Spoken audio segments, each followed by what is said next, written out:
करोड़ों यूथ के inspiration, ideal, India's leading business tycoon and industrialist Ratan Tata ji के बारे में आज हम बात करेंगे और उनके लाइफ के कुछ किस्से, फैक्ट्स और ऑब्जर्वेशंस हमारे अंदाज में आपके साथ शेयर करेंगे। So let's start with the story of Indian big shot Ratan Tata. Tata group of companies के अब तक के सबसे सक्सेसफुल चेयरमैन, एक इंडस्ट्रियलिस्ट होने के साथ साथ रतन टाटा एक जिंदा दिल इंसान भी है। ये उनकी स्टोरीज से आगे आपको पता चल ही जाएगा।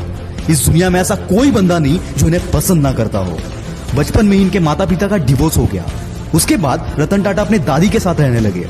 बचपन से ही उनकी दादी ने उन्हें एथिक्स और मॉरल का पाठ पढ़ाया, यानी चाहे कुछ भी हो जाए तुम्हें ऐसा कोई कदम नहीं उठाना है जिससे खानदान पे कोई आ जाए, और इसको रतन टाटा आज तक फॉलो करते आ रहे हैं। अपनी स्कूलिंग खत्म करते ही रतन टाटा ने अपने हायर एजुकेशन के लिए अमेरिका के कॉर्नेल यूनिवर्सिटी में एडमिशन लिया। ग्रेजुएशन के बाद उन्हें आईबीएम से जॉब ऑफर हुआ। आईबीएम उस वक्त दुनिया की सबसे बड़ी कंपनीज में से एक थी। कुछ महीनों तक रतन टाटा ने आईबीएम में जॉब भी किया, पर उनके दादी की तबीयत खराब होने के चलते उन्हें इंडिया वापस लौटना पड़ा।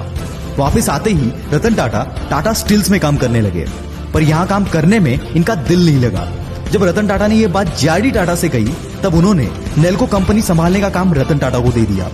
नेल्को इलेक्ट्रॉनिक सेक्टर में काम करती थी, जो कि उस वक्त बहुत लॉस में चल रही थी।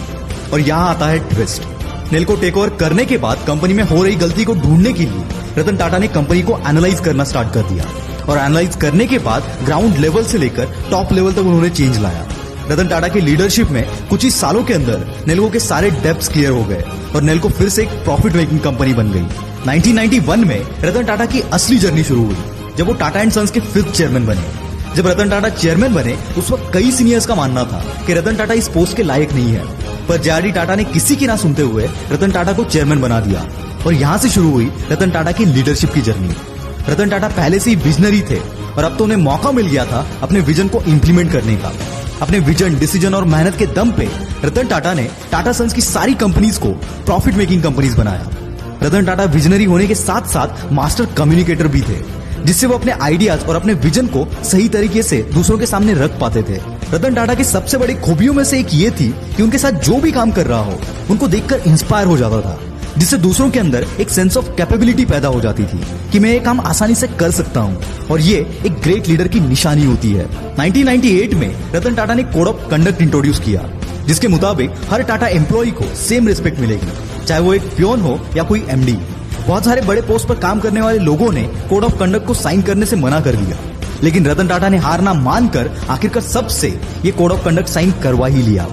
अब जो किस्सा मैं आपको बताने वाला हूँ वो शायद आपने कहीं सुना होगा, पर इस वीडियो में ये किस्सा ऐड करने से मैं खुद को रोक नहीं पाया। मुझे लगता है कि इस किस्से के सिवाय रतन टाटा की बायोग्राफी कंप्लीट हो ही नहीं सकती, सो इसे आखिर तक सुनना। किस्सा कुछ ऐसा है कि साल 2000 में टाटा का ऑटोमोबाइल सेक्टर बहुत लॉस में चल रहा था। इस पर रतन टाटा ने डिसीजन लिया कि वो टाटा मोटर्स को फोर्ड को बेच देंगे। इसलिए अपनी टीम के साथ वो बिल फोर्ड से मिलने चले गए। बिल फोर्ड से मिलने के बाद उनका बर्ताव रतन टाटा को पसंद नहीं आया। बिल फोर्ड ने कहा कि ये कंपनी हम आपसे खरीद कर आप पर एहसान कर रहे हैं। रतन टाटा को यह बात चुभ गई। उसी रात वो अपनी पूरी टीम के साथ इंडिया वापस आ गए और डिसाइड किया कि वो अपनी कंपनी नहीं बेचेंगे। रतन टाटा की एक खासियत है कि वो अपनी मेहनत और अपने विजन को एक कर्व में रखते हैं, जिसकी वजह से उन्हें कम टाइम में अच्छे रिजल्ट्स मिलते हैं। और यही फॉर्मूला रतन टाटा ने अपनी loss making company Tata Motors पर अप्लाई किया, और इसके चलते कुछ ही सालों में टाटा मोटर्स एक प्रॉफिटेबल कंपनी बन गई।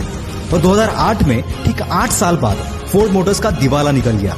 उनकी luxurious car making company Jaguar और लैंड रोवर लॉस में जाने लगी। उसी वक्त रतन टाटा ने दोनों कंपनीज को $2.3 बिलियन के वैल्यूएशन के साथ खरीद लिया, और इन लॉस मेकिंग कंपनीज को प्रॉफिटेबल भी बनाया। उस वक्त बिल फोर्ड ने रतन टाटा से एक लाइन कही कि हमारी कंपनीज खरीद कर आप हम पर एहसान कर रहे हो। दोस्तों, इससे एक बात साफ हो जाती है कि सक्सेस से बड़ा कोई रिवेंज नहीं, और यही बात रतन टाटा ने प्रूव करके दिखाई। अगला एपिसोड आप किस पर देखना चाहते हो, कमेंट में जरूर बताना। मैं हूं आपका द विल पावर स्टार। मिलते हैं अगले वीडियो में।